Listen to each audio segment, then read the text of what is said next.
You're about to listen to an episode of the Leadership Melting Pot podcast, brought to you by Lumerous. Engage with us as we dissect an aspect of leadership and see how you may apply some of what is shared across your business. Hello everyone, and welcome to the Leadership Melting Pot. My name is Deborah Thomas, part of the Leadership Academy at Lumerous PLC. Oh, thank you so much, Deborah, for taking over as host today. So I'm Romeo Effs. I'm the founder and CEO at Lumerous. So today we have with us Greg Buschman, Shantal Artwell, Tonia Morris, and Lisa Perez. So Tonia, let's start off with you. Well, thank you for inviting me and having me on the show. My name is Tonia Morris. I am the generational connector. And what does that mean? I am the owner and founder of Simply HR, which is a generation inclusion consulting firm. And our whole focus is to be the catalyst for all things, all generations in the workplace, from a policy development standpoint, from a training standpoint. We believe that today's workforce has been reimagined, and so we are very focused on generational inclusion. Thank you for having me. Lisa. Thank you so much for inviting me to this conversation. My firm is HBL Resources. We're a full-service human resources consulting firm. We're in South Florida, but we have clients throughout the United States. And I founded it alongside what's called the Complete Manager Makeover. And our generational conversation is part of a bigger curriculum. So unlike Tonia, who focuses exclusively on generational diversity, we carve it out and add it to a bigger picture in management training. So great to be here. Thank you for the invitation. Okay, cool. Thank you. I'm missing some of that sunshine in Florida right now. Shantal. Good morning, everybody. Thank you so much for having me. My name is Shantal Artwell, and I'm the Senior People and Cultures Generalist at a company called QWCG Jamaica Limited. Now, I'm also a resident advisor on the UMona campus, which is one of our universities here in Jamaica, and I'm in charge of all things career for the students, as well as working with the career placement unit here on the university campus. So overall, my job includes working with people, as well as, giving career advice on how really to navigate the space that they're going to be working and spending their longest time in. Yeah. Cool. Thank you, Shantal. Great to see you. And obviously you're the youngest amongst us. So you're going to have to be defending the Gen Zs and the Gen Xs right now, right? And Greg, Dr. G, as I call it. Hey, thanks for having me on. It's great to be here. I am also in Florida, the Tampa area, and I am the founder of a company called Strategic Leadership Development. And I do happen to specialize in generational differences in the workplace preferences, leadership preferences. I actually wrote a book called I Think, You Think, We All Think Differently. It was a #1 new release for business management. And it's gotten a lot of traction here in the area. And it goes through many of the challenges that the workplace has in regards to addressing a lack of leadership skills in millennials and of course Gen Z's coming up, and also being able to communicate and lead. How does a younger generation lead their parents' generation? That's a very dynamic issue in the workforce, and so it's something that we need to look at, address, and we do a set of trainings and also do the foresight mindset or teaming model, which is a teaming model that is specifically designed for creativity and innovation within firms and diverse teams. Fabulous. Thank you all. Well, look, today we're here to discuss the matter of generational diversity in the workplace. Dinosaurs and babies have a place in your team. There's a white paper that we published, which will be available with the podcast. And I'd like to now just really open up to all of you with the first question, which is, what is generational diversity? Tonia, would you like to start us off? Yeah, when I think about generational diversity, I think about different dimensions of different perspectives in the workplace, but they're captured by the age of the individual.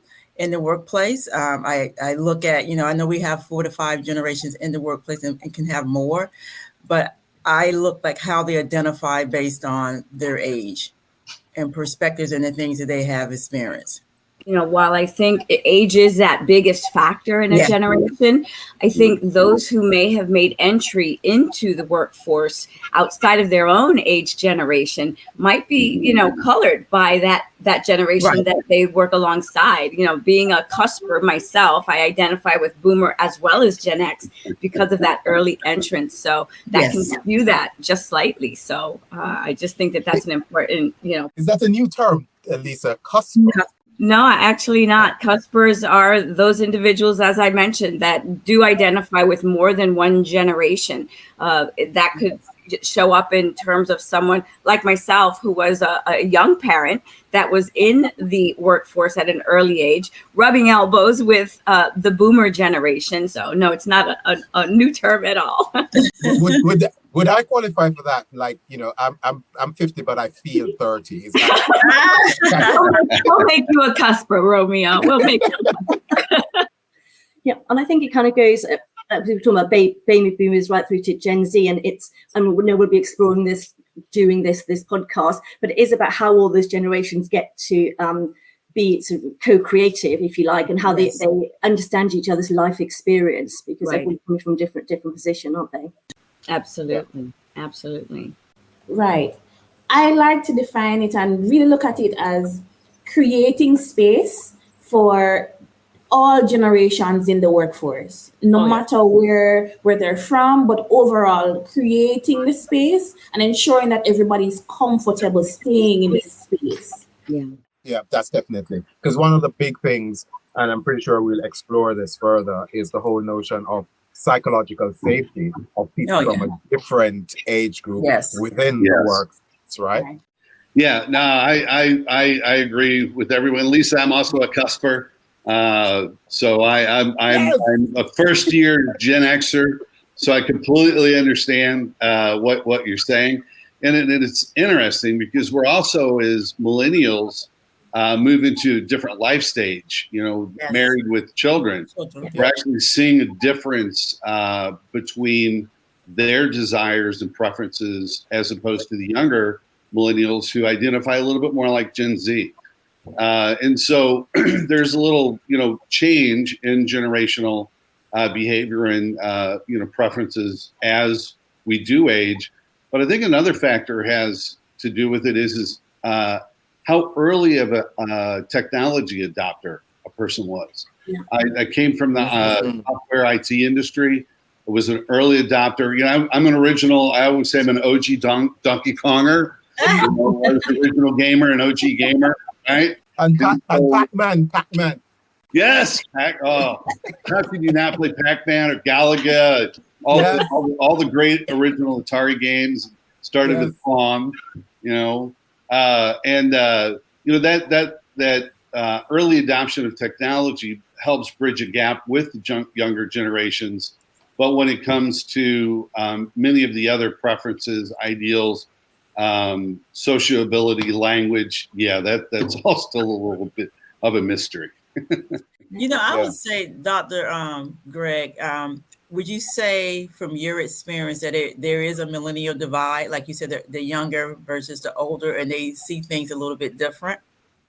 Yes. Matter of fact, many of the millennials that I've interviewed and some that are just, I'm friends with have said once baby comes, all of their friends without babies or that are single, that's the line. And life changes once that happens significantly. That's very interesting that's the line, because you are right. It is having children has a big impact on your life and how you kind of your values going forward. And I think back to your point, Greg, I think that IT piece, you're absolutely right. If you were really early engaged with that, you were kind of ahead of the game and you have more commonality with that next generation. And I was going to raise it a little bit later, but there's that element of COVID here where even for my parents, who are obviously beyond that, they have now got used to Zoom and Teams and have become much more IT literate and have better communication with their grandchildren than they had before, because it was always meeting. So you're really interesting in terms of how that dynamic has changed for this generation. Yeah. I mean, do you guys think though, I mean, just picking up on that point, you know, do you guys think that the lines are now being blurred? I think so. If I can jump in here, I think it has, because when you think about, defining a generation and what really makes the generational traits that they have, it has everything to do with what's going on during their formidable years, right? Mm-hmm. What has happened, what has occurred to make those traits so ingrained and innate for that generation, right? And so we saw it with 9/11. Right, with how that impacted the different generations differently because of when that occurred in their lives. Was it in the formidable years, or was I an adult already? I think we're going to see that same thing within this generation for COVID, and it adds to there's diversity within each generation. I mean, when you think about traditionalists, you have the lost generation, the silent generation, and the greatest generation, all in that one generation. Right. So I think that there is definitely diversity within each generation. And I also think that with the COVID, where the workforce has been reimagined, we are forced to, all generations to adapt and embrace technology. And so when you ask the question about blurred lines, it's almost a requirement right now, right? And so I know when I do my training, yes, we can leverage the differences. But at the end of the day, we all have commonalities. We just come at it in a different way. And so when I'm training my team or clients, I want them to understand that, yes, we do have our differences, but let's not forget we have commonality. And I think what we have seen now with COVID is that the commonality is how we communicate, right? We all have to have cadence. We have to have so many different cadence of communication. But that technology, I mean, my mother is 78 years old and she's trying to Zoom because that's the only way we were able to see her. But had it not been for COVID, we would have never been doing any Zoom. So now she is speaking the language. Now she didn't know what Zoom is. So she's embracing the terminology as well. So we are seeing although we train, all of us, we train and encourage organizations to embrace, I call it generation inclusion. But guess what? The world is embracing generation inclusion because this is the way we're going to work. Yeah. I'd also like to jump in here and agree with Tonia. But one of the things that I'd also want to say is I also think it makes it a little bit harder for those who would have had to pivot during the time of COVID. Now, my grandpa, he is 87 years old. And we recently had to buy him an iPhone because he wants to FaceTime us. This is not something that in his wildest dreams he would have really wanted to do because he's used to the button phones. Now, it took him a while to really understand what to go into. And what we had to do was to also be very patient as it relates to how we manage, how we talk to him. Like we don't rush him into certain things. And so I feel like this is why this conversation is so important, because we also have to ensure that we have something which is patient with those who wouldn't have been so tech savvy, or those people who would have been just entering the workforce in the COVID era, really not expecting them to have all the knowledge that they would have even garnered if it were not COVID, being in the office and having the culture and all of those things. So this is why I feel like, conversations such as this, very important. Absolutely. Yeah, and I think it's going to affect the generations on a global scale as well. There are very few events that happen in people's lifetime that are global, that we can apply, across the nations. Another one was the Great Recession. The real estate crash and the recession that followed. The Gen Z cohort not only has lived through COVID, but they were the first generation in which, at least here in America, we haven't seen large quantities of tent cities since the Great Depression, right. And people living in their cars, severe poverty, and latch that on with the ecological or weather disasters that have been happening. We have people here in Florida that were homeless, literally living in either their car or a shelter for more than 2 years before local towns and cities were able to build enough housing for them. And we still are facing a housing crisis. Just to pick up on a point that Shantal was saying, and Greg kind of alluded to, you mentioned the whole notion that, you know, about patience and the fact that, you know, you had to be patient with your grandfather. But on the other hand, I have to now be developing a certain sense of patience with the way how they work. I mean, you know, I can use the technology the same way that they can, but there's just this thing that just almost like there's a barrier. From a leadership standpoint, there's a new, I shouldn't say new, but there's a competency that we need to put some muscle around, and it's compassion and empathy. And so I think when we start looking at doing that, we can break down the barriers, because we don't have to judge, you know, because sometimes we see it in our way. Why don't they get this faster? But we have to have some sense of compassion and empathy, but also be open for understanding, because they may do it differently. And so, like, for example, I have someone on my team, and the critical thinking piece is a challenge for me. But I also know that if I'm going to be a leader, I have to be also in the training mode all the time with empathy and compassion, right? And caring and non-judgmental, right? So a lot of my Gen Z is like, God, you don't even judge us. But in the back of my head, I want to pull my hair out as well, because I think it should be done a little bit differently. That's what I really think generational inclusion is all about, is being able to meet people where they're at, and being able to have care, empathy, and compassion, and be willing to understand that, you know what, I may not do it this way, but I want to be understanding. That's the embracing of inclusion to me. So listen, I have millennials and Gen Z, in my opinion, they get a completely bad rap. And so I think that because I'm listening to these conversations, and I'm thinking back to the training that I conduct that says, well, here's why that happens. Well, here's why that happens. Well, here's why, right? Here's a generation who's had, you know, a smartphone in their hands at the age of 2. Yeah. Right. They have grown up in this age of disruption, as we spoke to all of the things and the occurrences that have taken place in their lives, in their formidable years. And I do believe that they are innovative. They find their own way. They figure things out. They have to, rather than following what we might have done, which is a formula. And so leaving, like you said, you know, Tonia, space for that creativity, providing an environment for that creativity, as opposed to saying, here's how it's done, here's the box, because that's not me either. I'm not that, put me in a box, let me create. I think that's what Gen Z and you know, the millennial generation resonate with. And, you know, millennial to me is no different in terms of the power that they have in the workplace than what baby boomers did back in the 60s, right? To create the change that the workforce needs to have.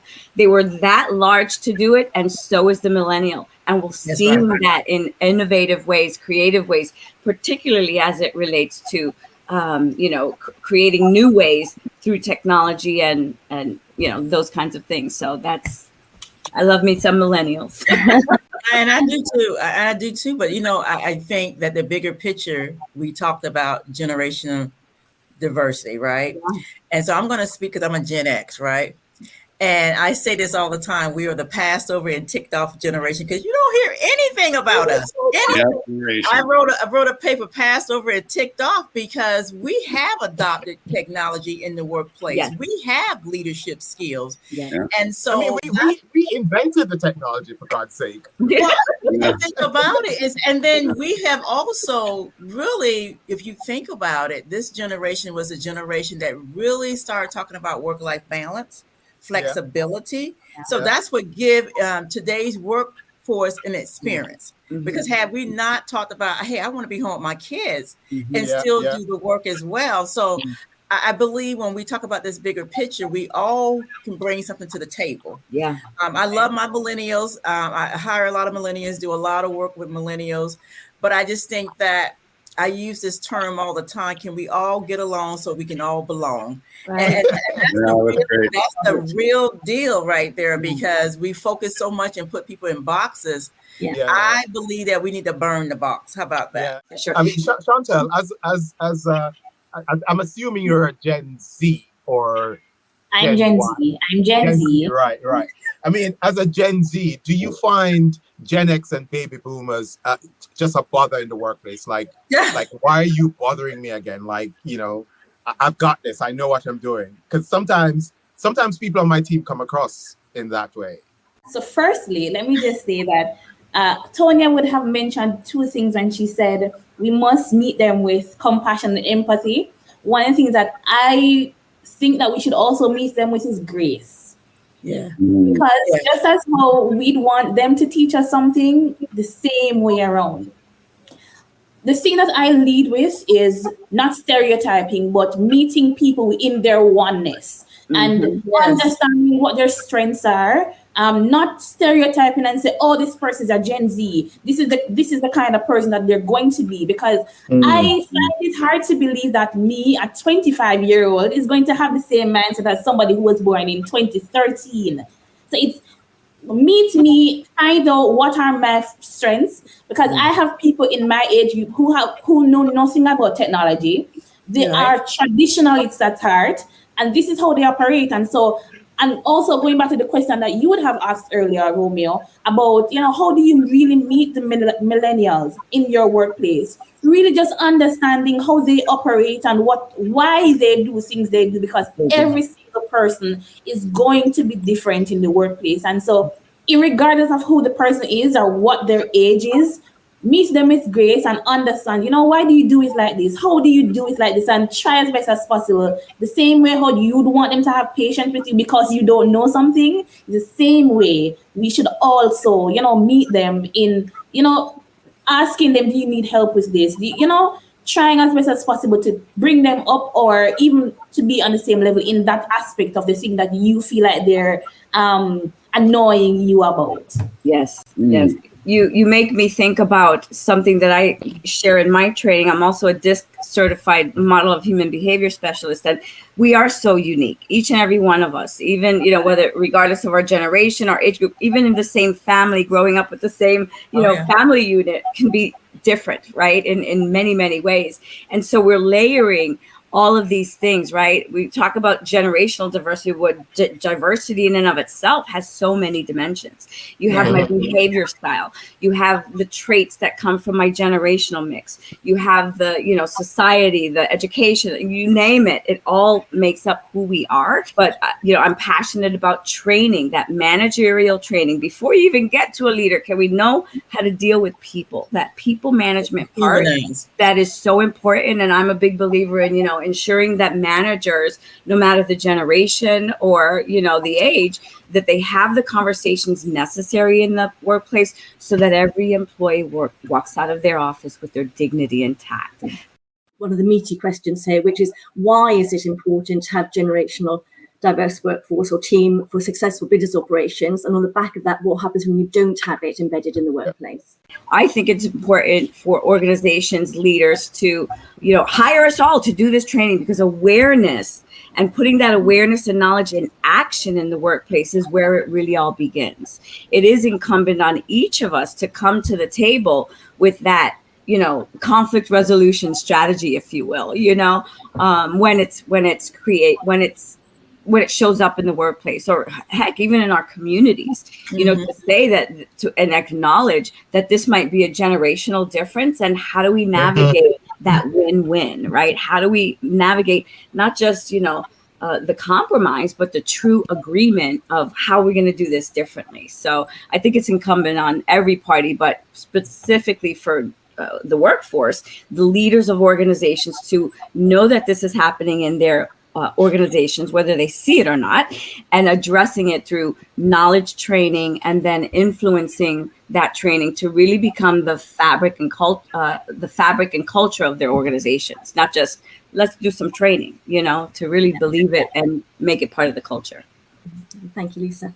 I agree. I agree with you, Lisa. And when you look at the academic environment, one of the things that the generations or the last, let's say, over the last decade have really complained about is not being prepared for what real work is like. And so they're entering in the workforce and they're like, how do I get promoted? When do I talk to my boss about a raise? They just don't understand corporate culture themselves. Yeah. And so that assimilation into the workforce is definitely challenging when you look at the different generations. And for me, I believe it should be part of the onboarding process. When you onboard your new employees, there should be some form of cultural immersion that takes place and helps explain those things to them, so that when they get into the office, I had a VP. He was VP by this time he was 28. Super duper hard worker, right? To get to that point. I began to coach him when he was in his early 30s, and he had one question, that really stood out. He says, if I use the words work-life balance, my bosses immediately assume I'm lazy. Yeah. What kind of, and here he's a vice president and doesn't know the terminology. And I said, that's easy. Go in and ask him to renegotiate your benefit package. Greg, you said something very powerful about navigating the workforce. And I know Lisa and I do a lot because we're HR consultants. We work in HR, has been held these positions. And I think also it's going to be a much more divide because with COVID, we work from home, but we forgot about the gig economy. The gig economy is really competing. When I say gig economy, this freelance world in which we're in this digital platform where you don't have to go in the office and interact with people. You can just sell products and services or what have you. And what I see with this, because I have two boys, I have a millennial and I have a Gen Z identified, and they're entrepreneurs. And so some of the basic things that we are talking about, I think that's why I said the workforce is being reimagined, because although these terminologies are very important, but organizations are contending with this gig economy, which is another layer of development and how to help them navigate. Yes. So now that it's not so much that they have to navigate, we have to navigate, because now we got to think about entrepreneurship and what that looks like in the workforce. Yeah. So we need to think about that as well. And what's interesting about that is every single generation is taking part in that. Oh, right? yes, We absolutely. see boomers reinventing themselves. Gen X saying, I'm tired of working, I'm not getting the promotion, or I'm tired of corporate, I'm getting out, right? That was my But the thing about it, Lisa, the difference between that, we all are gigging, if you will. Yeah. But the difference is we all have experience. The Gen X and the boomers, we have work experience, and some of the millennials have some, but the Gen Z has never entered into the workplace to navigate. I'm just sitting here just smiling because I'm hearing, what the Gen Z, somebody said that I'm a Gen Z, I have experience. I'm an HR consultant. I'm a senior HR consultant. And I think the stereotype is what is killing this conversation, not this specific conversation, but overall the generational diversity conversation. Yeah. We all have to understand what happened in their era. Now we've also spoken about those who would have lived through the World War II and those who would have lived through 9/11, and those. We are currently the generation who have the most debt. We are in a time where, as soon as we jumped out of a financial crisis, we're jumping into COVID, we're going into another recession, and we're all fighting for jobs. So, and I'm sure that you have all seen the news about how high the student loan rates are, as well as how many people who have student loans. And so going into a work environment, and just in order to get a job, you have to take what they give to you. You'd realize millennials are not millennials, the later millennials up to the late 90s, they're not looking to have families early because they have to focus on their jobs. So one of the things that we have to understand, why are they really focusing on their jobs? Because they don't want these debts and these things to really follow them. How hard is it to get a house? Like those things we have to really understand. And this is why promotion is so important, because they know that they're working so hard. Why not promote them? And it's a conversation also here in Jamaica where you also hear a lot of persons talking about, the young people can't get in the job because the older persons won't come out of the work. Those are some of the things that we really have to navigate as young people. And I feel like, again, we need to stop the conversation about, oh, this is how Gen Z is, this is how millennials are, and really lead with grace and understand, where are they coming from? And this is, again, why we have to meet them in their oneness and stay away from the conversation of, oh, I can't work with a Gen Z because this is the kind of generation they are. So really changing the conversation and the language we use when we're having this kind of conversations. And in terms of, we're talking about why it's important. What do you think happens when it's not embraced into the workplace? What is the downside of that? Obviously, there's conflict. I literally just yesterday took conflict resolution, facilitated conflict resolution training for a small organization that has every generation in it but traditionalists, right? And what we were seeing and experiencing when we did the deep dive in terms of what is going on, really it goes down to the difference in expectations.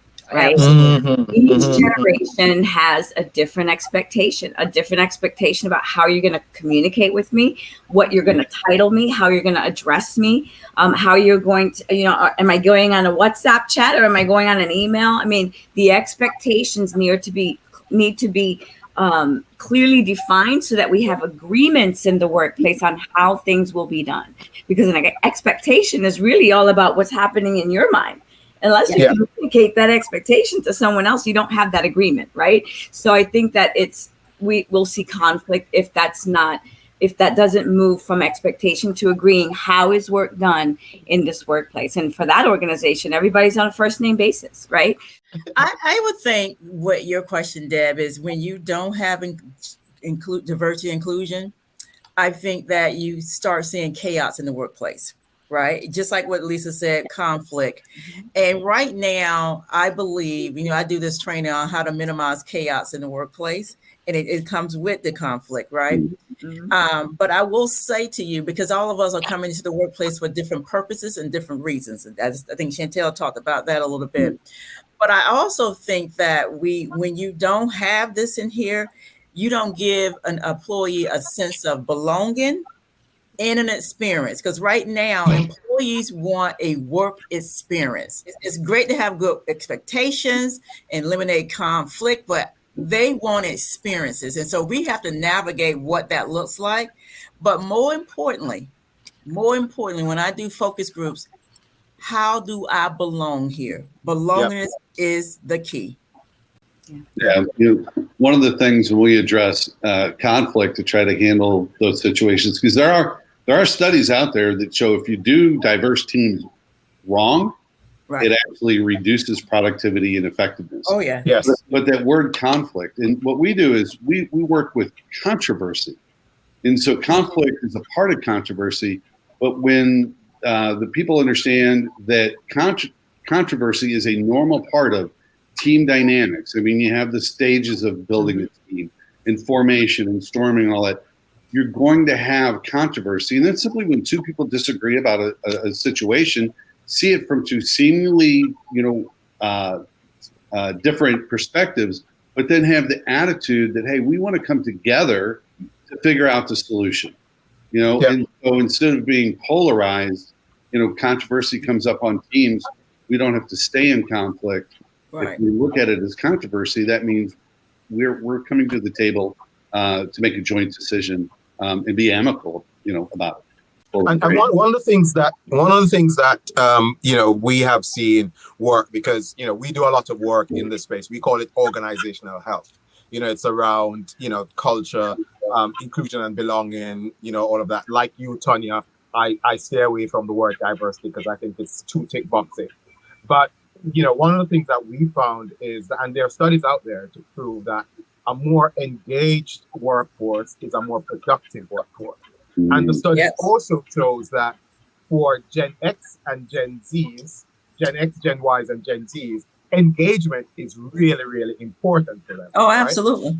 Right? So, I had to learn how to communicate virtually. I had to learn to use Teams and communicating on Teams and using Monday and WhatsApp groups and all of that. I'm an email and telephone person. I had to learn all of that. But that came out of the whole notion of getting the entire team engaged in the process.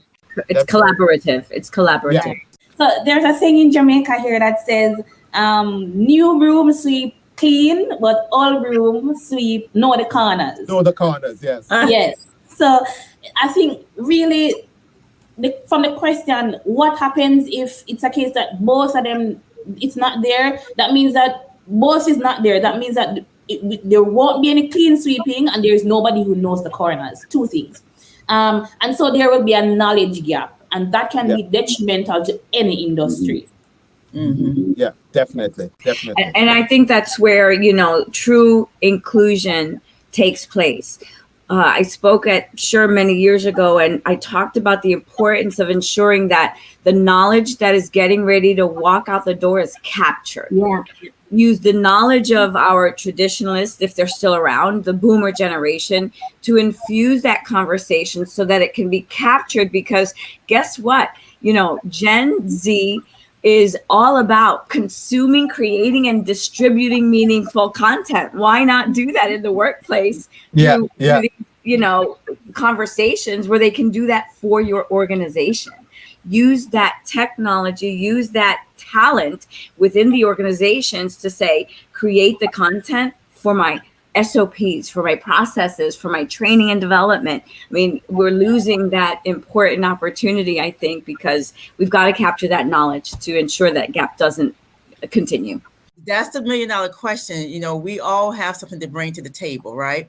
Mm-hmm. And so we don't go back to Shantal, we do a lot of stereotype. We talk at one another. We don't talk to one another. Mm-hmm. And so when I do a lot of training, I have what these cards called generation conversation cards. Yeah. And that's how you can get the best out of each generation when we do more communicating to one another as opposed to talking at and about one another. Yeah, we use strength cards. Yes. So we've been talking about each other's strengths. Yes. Yeah. Yes. Opening up that door. Yeah. So just the other day, I would have had a few contracts to do up. And mind you, I'm Gen Z. I had a few contracts. I did the contracts ready to distribute. And somebody who is from the baby boomers generation said, let me take a look. And she went through and she said, Shantal, look at this one sentence. Mind you, I've been in classes where we've done all of these things.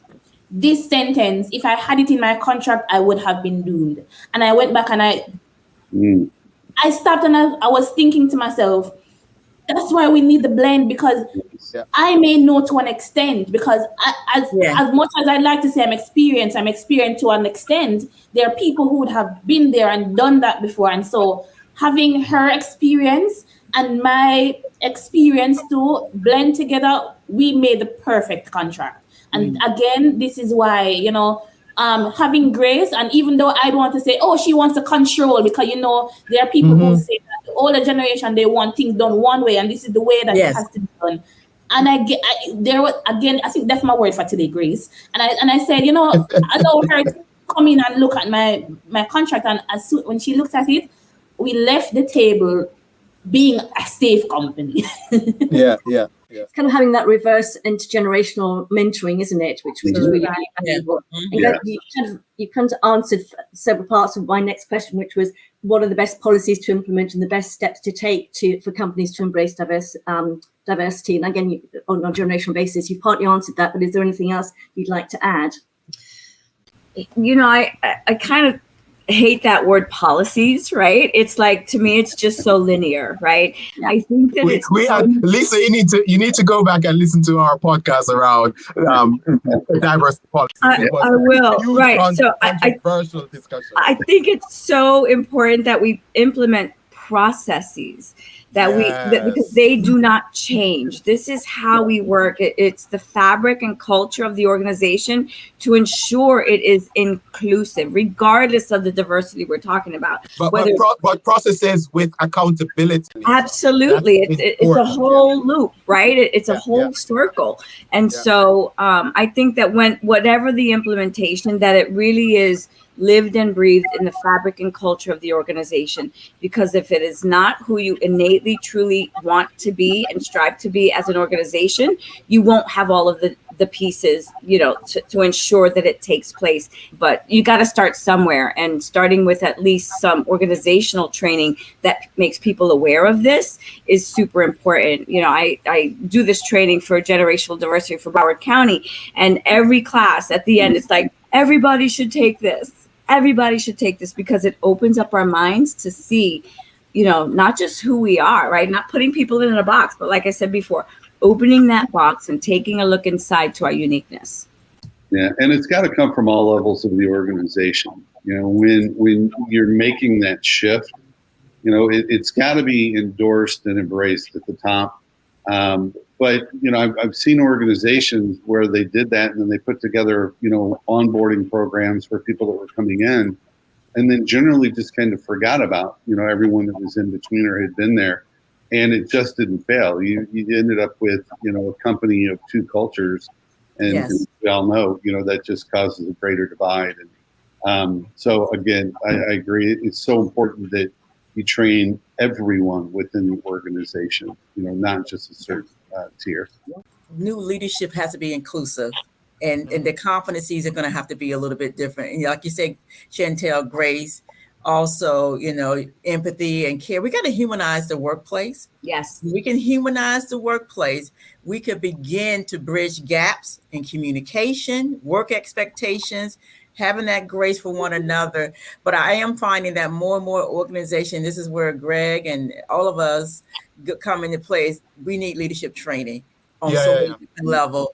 Leadership has evolved. And if we're going to have an inclusive workplace that includes this generation piece of it, we're going to have to make sure we are training our leaders, because the workforce has been reimagined. Oh, yes. And the good thing about what I like about generational inclusion is that the gender, the LGBTQ, the ethnicity, the disability, it blows it up completely, because when you look at generational inclusion, like, it's everybody, right?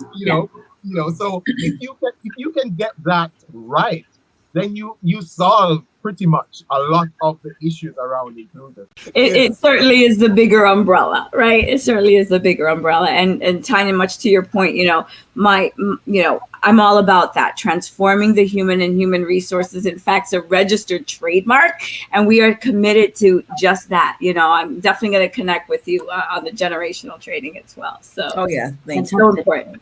I think the last thing I'd probably like to hear from you guys are, have you guys come across any good practices, best practices that you've seen? I'll say, and I think Greg probably already said this here, but I think that we have to, on the front end, be inclusive through our onboarding process, because oftentimes, and even in the interviewing process too, because oftentimes candidates want to see themselves at the table, right? They want to see themselves. So in the interviewing process, I think in the interviewing process, then also in the onboarding, I think we have to continue to thread that throughout. And I also think immediately, if we don't have buddy system, reverse mentorship is going to be very important as well. And that's how you can engage.